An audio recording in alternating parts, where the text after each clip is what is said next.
Now, for more on what these elections will mean in India and beyond, we are joined by Professor Arvind Panagariya, a specialist on India's politics and economy at the School of International and Public Affairs at Columbia University. Welcome. Thank you. India's current ruling coalition set to return after scoring this decisive victory. How much of a role did the economy play in the voters' minds? Well, one would surmise that it was very important, one of the key factors, because the Indian economy in the last 5 years has grown about 8 to 9%, and that's a big help in general, not just to the investors and the wealthy, but also to the poor, and the rate of poverty then during that period has declined.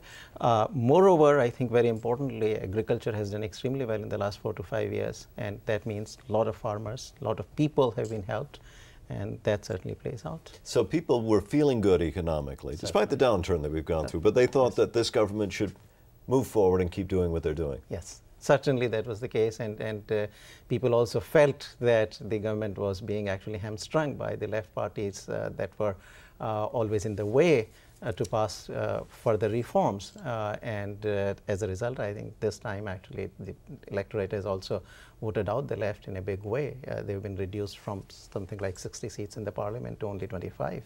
So they've taken a severe hit. But what will the impact be for the relationship between India and the United States? And there also, I think it's very good news. Prime Minister Singh has had very good rapport, both initially with President Bush, with whom he concluded the nuclear cooperation deal. But we have a new administration now, and President now here Obama. we have Mr. Obama now, and apparently the two seem to have hit quite well. At G20 in London, they met, and certainly they had good discussions.